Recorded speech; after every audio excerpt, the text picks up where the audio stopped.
Hello दोस्तों, स्वागत है आपका एक बार फिर से वीएस एजुकेशनल प्लेस पर। और हम पढ़ रहे थे लोभ और प्रीति की अंतर्वस्तु और विश्लेषण। इसमें हम जो है भाव पक्ष पर आ चुके हैं। तो चलिए इस वीडियो में हम भाव पक्ष से शुरू करते हैं। विचार पक्ष का विस्तृत अध्ययन करने के उपरांत हम इस निबंध के भाव पक्ष का विवेचन करेंगे। शुक्ल जी अपनी भावना और मंतव्यों की अभिव्यक्ति करते हैं। आचार्य शुक्ल के निबंध भाव प्रदान नहीं है। वे सिर्फ अपनी भावनाओं को व्यक्त करने के लिए निबंध नहीं लिखते, वे विषय को स्पष्ट करने के लिए निबंध लिखते हैं।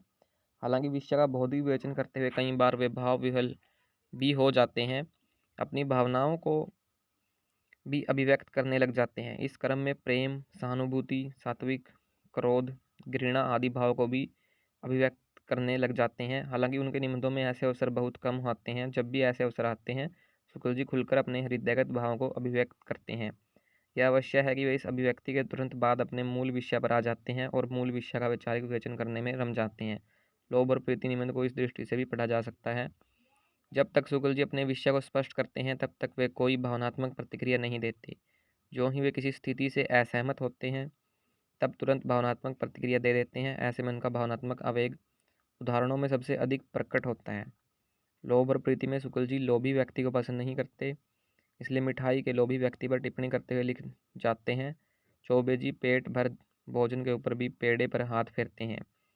अत्यधिक क्रोध की स्थिति में वे व्यंग्य करते हैं, लक्ष्मी की मूर्ति धातुमयी हो गई, उपासक सब पत्थर के हो गए।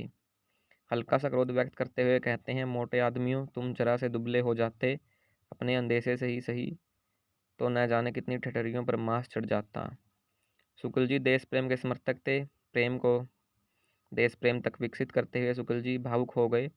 अपनी भावनाओं को उन्हें इन शब्दों में व्यक्त किया, बाहर निकलो, आंखें खोलकर देखो कि खेत कैसे लहला रहे हैं, नाले झाड़ियों के बीच से कैसे बह रहे हैं, टेसू के फूलों से वनस्थली कैसी लाल हो रही है, चौपायों के झुंड चरते हैं, चरवाहे तान लड़ा रहे हैं, अमरइयों के बीच में गांव झांक रहे हैं, उनमें घुसो देखो क्या हो रहा है। प्रेम के पक्ष के साथ शुक्ल जी ने निबंध में लोभियों के अनेक उदाहरण दिए। इन उदाहरणों में उनका भाव पक्ष स्वतः प्रकट हो रहा है।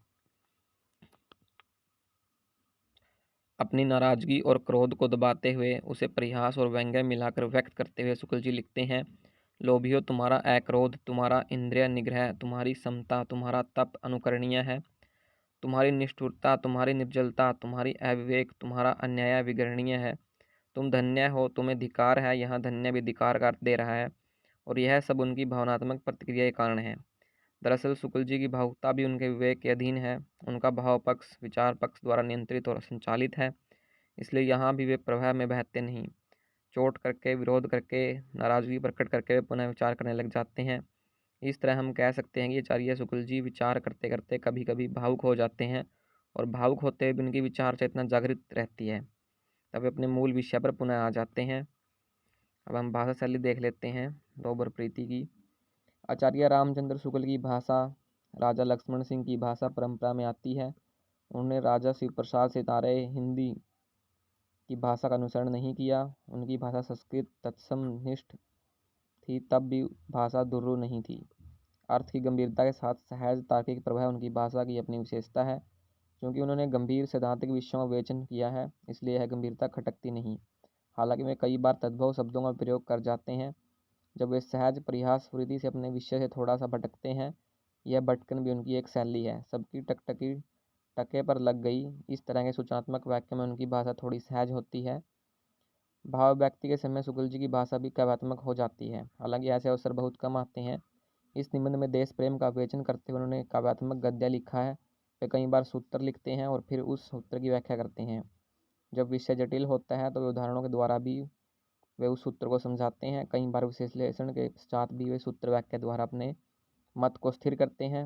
भाषा के जिस स्तर से वे अपने निबंध का प्रारंभ करते हैं, अंत तक उस स्तर को बनाए रखते हैं।